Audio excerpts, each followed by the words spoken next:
আসসালামু আলাইকুম, সবাই কেমন আছেন? আলহামদুলিল্লাহ, আপনাদের দোয়া আমি অনেক ভালো আছি। আজকে বানাবো আমি বনরুটি। এই জন্য কুসুম গরম পানি নিয়ে নিলাম। আর গরম কুসুম পানিতে আমি 1 চামচ ইস্ট ভিজিয়ে দিব। 1 চামচ দিয়ে দিলাম। আমি দিয়ে দিব 2 চামচ চিনি। তবে মিষ্টিটা কিন্তু যার যার পছন্দ মতো খেতে পারেন। কেউ একটু মিষ্টি বেশি খেলে তাহলে 1 চামচ চিনি চাল বাড়ায়ও দিতে পারেন। তবে আমি এত মিষ্টি বানাবো না, তাই আমি 2 চামচ চিনি দিয়ে দিলাম। আর এখন আমি নিয়ে নিলাম 2 চামচ আটা। অনেকে ময়দাও ব্যবহার করে, কিন্তু আমার কাছে আটা ছিল তাই আমি আটাই দিয়ে দিলাম। দিয়ে দিলাম একটি ডিম,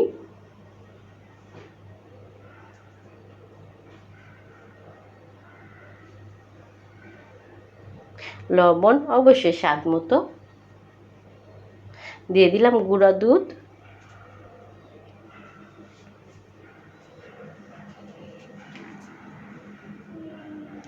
ইস্টটা কিন্তু আমার ফুলে উঠেছে। ভিজে রেখেছিলাম 10 মিনিটের জন্য। এখন আমি দিয়ে দিব এখানে এবং ভালো করে আমি মেখে নিব, কারণ এই ডোটাকে অনেক সময় করে হাত দিয়ে মাখতে হয়।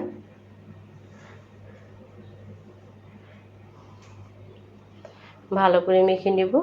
একটু গরম পানির দরকার, তাই আমি একটু কুসুম কুসুম গরম পানি নিলাম। অনেক সময় ধরেই কিন্তু এটাকে আমি হাত দিয়ে মোলাচ্ছিলাম।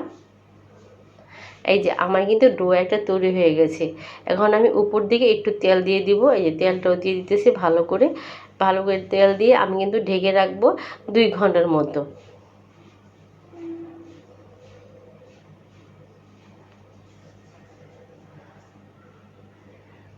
আমার ডোটা কিন্তু প্রস্তুত। 2 ঘন্টা পরে এসে দেখি আমার ডোটা কিন্তু ভালোই ফুলেছে। এখন আমি একটা চামচ দিয়ে নাড়া দিয়ে আমি ভিতর থেকে হাওয়াটা বের করে দিব এবং হাত দিয়ে কিন্তু আমি আবার ডলিয়ে নেব।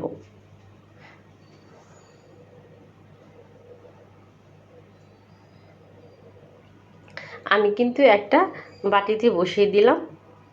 খুব আর্জেন্ট বলেই আমি বাসা থেকে বের হয়ে গেছি। আয়াতের বাবাকে বলছি, তুমি নামিয়ে খেয়ে নিও, বিকেলবেলা যখন খেয়ে নিও। যেহেতু আমার আর্জেন্ট একটা কাজ আসছে, তাই আমি বাসা থেকে বের হয়ে গেলাম।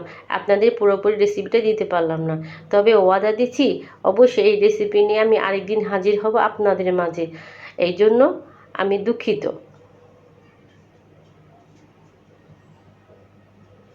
আতমনিকে নিয়ে বের হয়ে গেছি, কারণ বের না হলে আর চলতো না, কারণ আর্জেন্ট একটা কাজ আসছে। এই জন্য বাসা থেকে বের হয়ে গেলাম, আর আপনাদের প্রস্তুতিটা পুরো দেখাতে পারলাম না। এই যে আয়াতমনি, আমার কিন্তু কাজ শেষ। এই যে আয়াতমনি, আমাদের বাসার সামনের দোকান, আয়াতমনি চিপস খাবে, তাই আয়াতমনির জন্য চিপস নিতে দোকানে ঢুকলাম।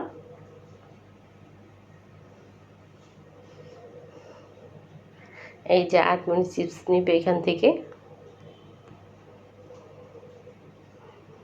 এই যে আয়াতমনি কিন্তু চিপস নিয়ে দাঁড়িয়ে রয়েছে।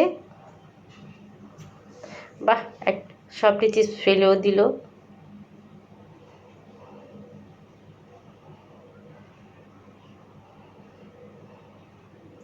আমি বেশি চিপস নেব না, একটাই নেব, কারণ বাচ্চাদের এই চিপস বা এই ধরনের খাবার খেলে ঘরের খাবার খেতে চায় না, মুখে স্বাদ নষ্ট হয়ে যায়। এই জন্য আমি একটাই নিচ্ছি ওর জন্য। নিয়ে এখন আমি বাসায় চলে যাব। আজকের রেসিপির জন্য আমি দুঃখিত, আমি সরি। আসসালামু আলাইকুম, সবাইকে অনেক অনেক ধন্যবাদ।